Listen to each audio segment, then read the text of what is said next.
choses en toi qui ont en train de te monotoriser. Et il est en train de te voir. Quelque chose en toi commence à t'accuser. Quelque chose en toi commence à te blâmer. Tu n'as plus besoin d'être surveillant. On peut te lasser comme Daniel à Babylone. Tu ne te suivras jamais. Parce que tu as atteint la masse critique. Amen.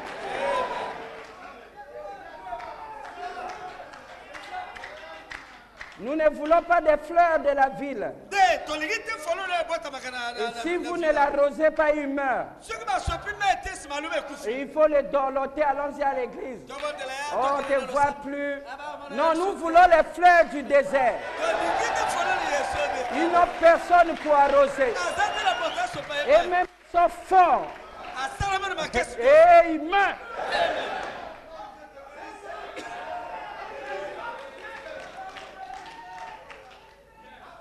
Amen. Amen. Tout ce que vous aviez besoin, lorsque notre Dieu lorsqu'il est descendu ici sur la terre, Fobana dit qu'il avait ramené ici sur la terre tous ces matériaux. Tous ces matériaux étaient ici. Afin qu'au temps convenable, il puisse utiliser ce qu'il a besoin. Lorsque Michel-Ange amena le morceau de marbre, il savait que tout Moïse était dans le morceau de marbre. Même si le morceau de marbre était informe, ce que les gens ne pouvaient pas voir. Dans le morceau de marbre, il ne pouvait pas lui-même voir. Même Michel-Ange savait que Moïse y était. Il savait que Moïse y était là. Qu'est-ce que Michel-Ange a fait? Il a pris conscience que Moïse est là-dedans. Il a projeté Moïse dans le morceau de marbre. Ce qui devait être son chef-d'œuvre. Il a vu Moïse là où les gens ne voient pas. Il y voit Jésus-Christ là où les gens ne voient pas. Je vais vous dire que Christ est en vous. L'espérance de la gloire. Et Christ est dans l'homme. Tout Dieu est en vous. On demandait à Michel-Ange, Michel-Ange, qu'est-ce que tu as fait? Il dit, Moïse était là. Moi, j'ai pris mon burin et j'ai commencé à frapper. J'ai coupé ici pendant des années. Il y a eu quelques-uns qui disent, mais toi, qu'est-ce que tu fais? Et j'ai gratté ici. Et j'ai enlevé une morceau de pierre. Et les gens ont dit, mais pourquoi tu fais du mal à ces morceaux de marbre? J'ai taillé là. J'ai ravi son bébé. J'ai ravi sa femme. J'ai ravi son mari. J'ai ravi son boulot. Je l'ai humilié. Je l'ai pensé. Alléluia. Amen. Les morceaux de marbre pouvaient crier. Ils disent, mais qu'est-ce qui arrive? Qu'est-ce qui arrive? Seigneur, pourquoi seulement moi? Pourquoi ça s'arrive qu'à moi? Non, non, non, non. Je vais laisser cette église. Je vais repartir dans le monde. Je vais aller faire la politique. Je vais aller soutenir un tel. Malgré que tu fais ça, les autres ont des bénéfices. Mais toi, tu restes dans l'atelier de Michel-Ange. Amen. Il a un but. Il a un projet. Il dit à Jérémie, j'ai des grands projets pour toi. Des projets de bien. Amen. Dieu a des bons projets pour nous. Des projets du bien. Mais avant cela, on doit tailler. On doit faire cela. Pasteur, prie pour moi. Oh, pasteur est contre moi. Oh non, non, il ne m'a pas salué. Oh, il ne m'a pas reçu. Ça, c'est tant pis pour toi. On est en train de te tailler. On est en train de te faire ceci. Moi, je suis pour moi pour rien. Je ne suis qu'un instrument qui est entre les mains de Michel-Ange. Est-ce que vous êtes avec moi? Amen. Amen. Et qu'est-ce qu'il a fait lorsqu'il a pris conscience que Michel-Ange et que Moïse était dans le morceau de bras? On lui a dit, mais comment tu as fait cette statue? Il dit, il était dedans. J'ai enlevé. C'est le mot, ce qui n'était pas Moïse. Moïse est resté. Christ est en vous. Ce que nous faisons ici, c'est enlever ce qui n'est pas Christ. Et Christ va apparaître. Amen. Alléluia. Glory. Je crois que vous commencez à comprendre. Amen. Je crois que les aigles sont en train de percevoir. Amen. Amen. Oh, pourquoi seulement moi, Seigneur? Ça n'arrive qu'à moi. Non, tu as un son un peu différent. Voilà ton problème. Là où les autres passent, lorsque tu passes là, Seigneur, pourquoi ça? Non, tu es fait différemment. Lui, il a d'autres décès sur toi. Amen. Je crois que ne vous plaignez pas. Tout concourt pour le bien de Dieu. Il a un travail à faire avec nous. Dis plutôt, Seigneur, me voici. Fais de moi ce que tu veux. Ce qui donne aujourd'hui l'honneur à Marie, ce qui donne l'honneur aujourd'hui à Marie. Et on dit tous que Marie est mère de Jésus. Si tu étais à la place de Marie, que lorsque cette chose devait arriver, en ce temps-là, il y avait une loi que si une fille perd sa virginité, et il n'accuse pas que quelqu'un l'a violée, alors il n'accuse pas, et qu'on découvre qu'il a perdu sa virginité, on le tuait. Et c'était pire qu'on le découvre enceinte. Et voyez-vous, on les lapidait. Alors Marie, par le Saint-Esprit, elle devint enceinte. Qui devait le croire? Si quelqu'un découvrait que cette fille-là est enceinte, alors qu'elle n'est pas mariée, ça signifiait la mort. Chacun de nous ici, sœur, vous ne pourrez jamais souhaiter qu'à cette époque que cette chose t'arrive. Ce qui était arrivé à Marie paraissait comme un malheur. Seigneur, qu'est-ce que j'ai fait? Que cela n'arrive qu'à moi. Mais Dieu savait que c'était le chemin de la gloire.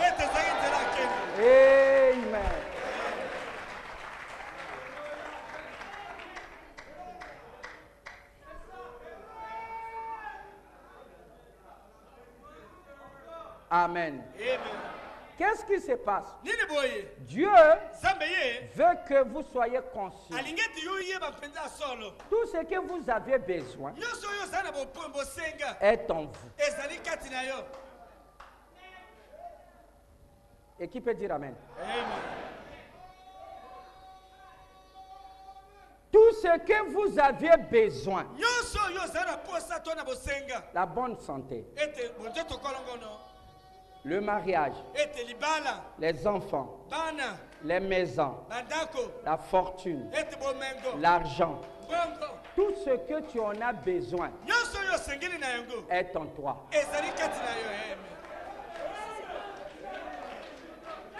Dites Amen. Amen. Mais cela n'arrivera jamais s'il n'y a pas premièrement prise de conscience. Amen.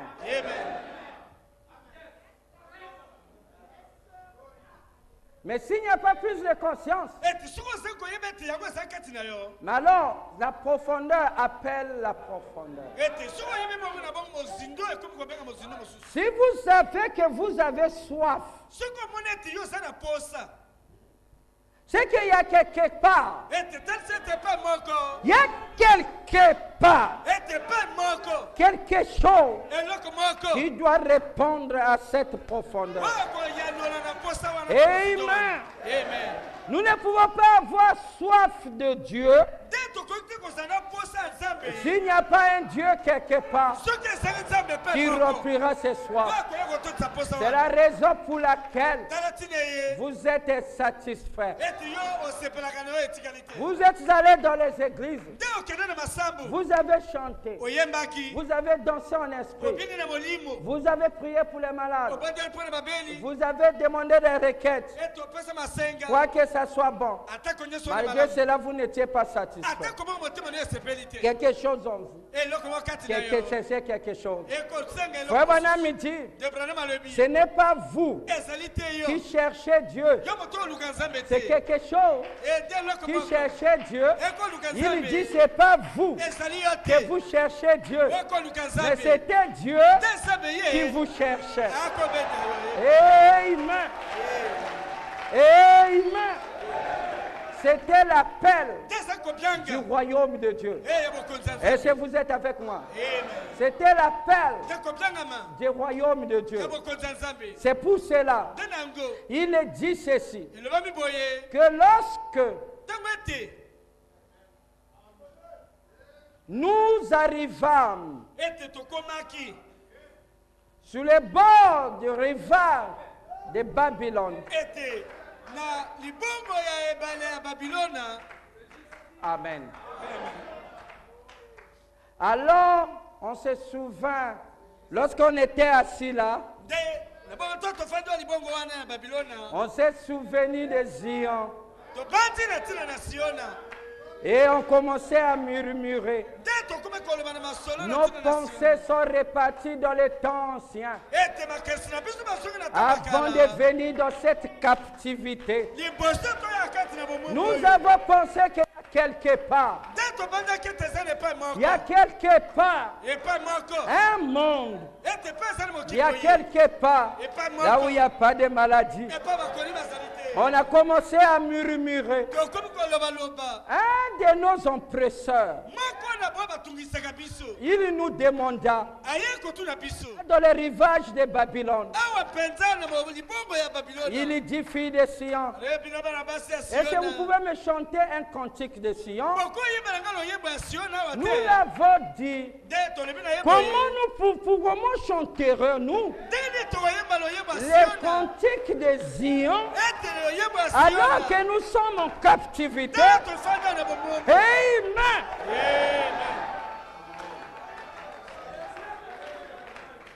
Amen. C'est ce que nous vivons maintenant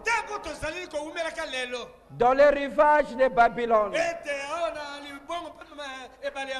Amen. Nous sommes là. Et notre presseur veut que nous chantons les cantiques de Zion, qu'on puisse se réjouir, qu'on soit content d'ici. Comment on peut être content alors que le Dieu d'Élie, il avait promis, il est ici, il doit montrer qu'il est Dieu. Amen. Et Frère Branham dit que lorsqu'il se souvient de Sion, il dit lorsqu'ils étaient là et qu'ils murmuraient, il dit c'était l'appel de Zion. C'est Zion qui appelait ses enfants. C'est Zion qui s'est souvenu d'eux. C'est Zion qui était en train de les magnétiser. Alors c'est à ce moment-là, comme le temps était venu pour que Zion rassemble ses enfants. Le temps était arrivé et que Zion rassemble son peuple. Et le peuple de Zion s'est mis à se souvenir de Zion. Et lorsqu'ils se sont souvenus, ils ont pris conscience qu'ils n'étaient pas chez eux. Alors Dieu a suscité Néhémie. Est-ce que vous êtes avec moi? Que lorsque le peuple prend conscience, que vous prenez conscience que vous êtes les fils de Dieu, vous n'aviez pas à être ainsi, vous n'aviez pas peur des gens du monde, vous n'aviez pas peur de l'occultisme. Qui peut dire Amen? Depuis que j'étais à Johannesburg, et j'entendais les frères. Oh non, pasteur, ici, il y a beaucoup de gens, on leur propose d'aller dans les loges, ceci, oh non, et ceci, les gens avaient peur. Oh non, si tu vas là-bas, on te donne l'argent, on te donne les postes, et ça c'est vraiment, la magie est ouverte. Vous n'avez pas besoin d'avoir peur d'eux. C'est eux qui doivent avoir peur de vous. Amen. Et ils croient qu'ils sont les maîtres de ce monde. Non, non, ils ne sont pas nos prédateurs. Nous ne sommes pas les victimes. Mais c'est plutôt nous qui sommes des prédateurs. Amen. Alléluia. Amen. C'est nous qui sommes l'esprit supérieur. Nous marchons là où ils ne peuvent pas marcher. Non, nous ne sommes pas les inférieurs. Mais lorsque vous prendrez conscience que celui chez qui tu travailles, c'est lui qui doit travailler pour toi. Lorsque tu prendras conscience, tu n'as pas besoin de downloader quelqu'un pour qu'il puisse te donner un galon. Tu n'as pas besoin de downloader un homme pour te donner une promotion, mais plutôt toi. Alléluia. Plutôt toi. Amen. Fille de Sion, fille de Sion, vous n'aviez pas à rester là. Levez-vous sous la montagne. Prenez conscience que tout ce que vous avez besoin se trouve en vous. Ce qui appelait le monde à l'existence se trouve en vous. Le Dieu d'Élie, le Dieu de Branham, qui avait promis qu'à 100 ans, le message sera prêché, mais avec sagesse. Il est ici. Qu'il se manifeste. Alléluia. Glory to God. Amen. C'est Dieu-là qui avait promis qu'à 100 ans, l'épouse va se lever. Ce Dieu-là est ici. Qu'il s'élève. Alléluia. Il démontre qu'il est Dieu. Nous croyons cela. Nous sommes conscients. Daniel était conscient. Alors il est allé fouiller maintenant ce que la loi disait. Et